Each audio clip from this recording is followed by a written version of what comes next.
Panibagong araw, panibagong video, panibagong vlog at panibagong update na naman.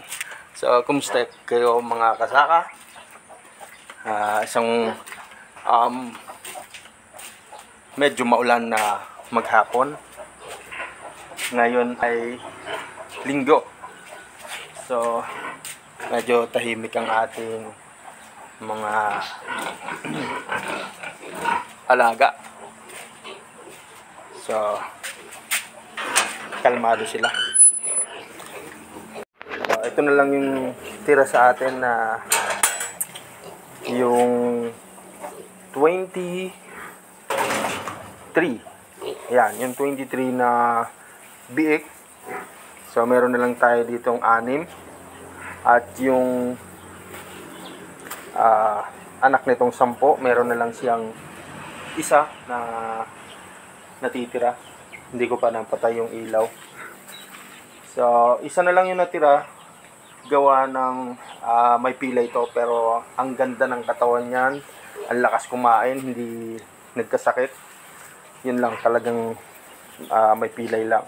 So, itong natira na to, syempre, ito yung maliliit. So, karamihan, lahat ng ito ay anak nitong ating gitna. So, may anak tong 13. 13. So, namatay yung 3. So, tapos yun nandun sa dulo ay nanganak ng 10. Right. So, ito naman yung siyam na ating fattening, no?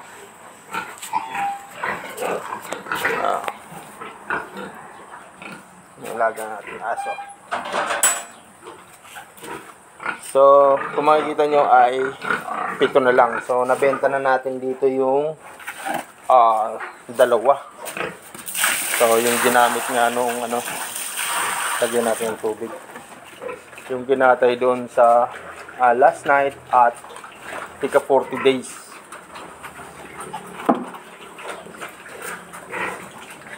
So, finisher na siya. So, siguro mga 3.5 sako na finisher. Pwede na natin silang ibenta kasi, 86 yung pinakamalaki na naibenta natin. So, mga first week of February siguro, mas bibigat pa to, mas lalaki dahil finisher. So, itong inahin na to, ang target rate nito ay January 27, 29. Yun yung bilang ko dito. Pero, duda ako rito kasi weeks na lang. Ayan o. Pero hindi ko siya nakita naglandi. At hindi ko nakitang namaga or may fluid. Ganyan lang, at is lang yung niya. Kaya ang magiging na lang nito, kung manganak siya this last week ng January, buntis siya. So kung hindi manganak, hindi siya buntis.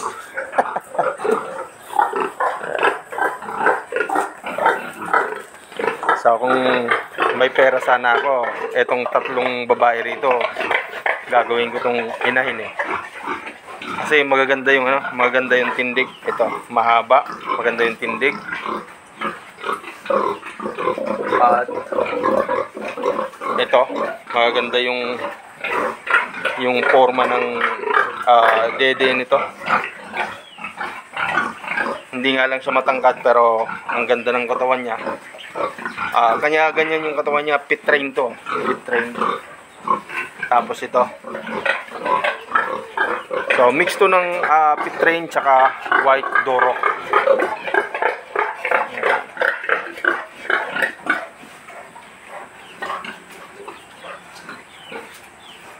Ganda, no? So, yun nga pala. Ito naman ay naiay na. So, pasensya na, medyo madumi kasi dito ko nilagay yung mga kambing ko Okay. So, 3 days old na yung ating mga sisiw. So, 8 pa rin sila. So, tingnan natin kung mag-survive to. Ayan na.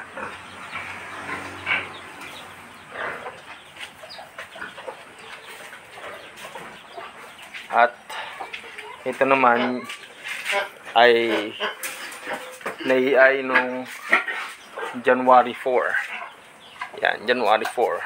So, titignan natin 24-25 kung hindi na sila maglalandi. Pero nakikita ko kasi parang ayan o, namamaga yung ano niya. Namamaga to. Tapos kahapon nga ay nakita ko medyo basa. Yun yung napakahirap sa inahin na to, no? Tapos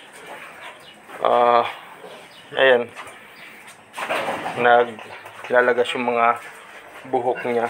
Ibig sabihin naglulugon siya. So, ito ang isang patunay, no? Ang baboy or ang ating inahin ay every time na nanganganak, after manganak niyan or bago siya maglandi ulit is naglulugon. So, merong nag-ano sa akin na ang baboy daw ay isang beses lang daw maglugon. Hindi. Every time na nanganganak yan, naglulugon yan. Every 6 months, naglulugon yan. So, kapag hindi naagapan, maglulugon yan. Ayan. Yung katibayan at katunayan ng ating baboy ay naglulugon. Every time. Pagkatapos ng iwalay. Yan. Pag hindi mo siya naagapan, dapat 5 days ng pagkawalay ay mapasampahan siya. Maganda yung pakain. Yung stress na katawan niya ay ma-relax bago siya masampahan para ma-prevent natin yung paglulugon, ha? Yan lang. So, yung katanungan naman kung tinatamaan ba yung isang baboy after niyang maiay tapos naglulugon, may tinatamaan, may hindi tinatamaan. Depende yon sa pag-iay at sa kondisyon ng ating mga alaga. Ayan. So, kapag naglandi dito sa 24-25, ayan, kailangan ko nito bugbugin ng grower feeds. Ayan. So, tama kayo sa narinig nyo, no? Kapag naglulugon ang ating mga baboy, ay grower feeds po yung minsan grower 1, pwede rin yung grower 2. Pero mas gusto ko yung grower 1 para i-boost niya yung katawan niya na yung lumaki, humaba. Ayan, parang siya parang pag naglagas yung ahas kasi lalaki, ganun din yung baboy. So kailangan niya ng grower para yung kakulangan ng nutrients sa katawan niya ay matulungan natin na maibus at mas mapalaki pa siya at mapahaba. So ito rin po ay naglugon. So isang araw lang yung pagitan nila nung AI. So yung isa ay nagpakita ng senyales na possible na maglandi. Ayan. Ito naman ay naglulugon din siya. So hindi ko pa makuha ngayon kung maglalandi siya, no? Kasi 21 pa lang ngayon. Sa 25 to 26 natin din makikita kung maglalandi siya. So kailangan natin agapan dahil naglulugon.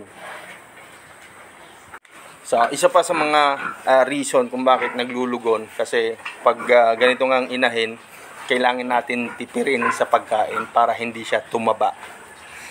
Yan. So ayun lang. So hanggang dito na lang ang ating video. Maraming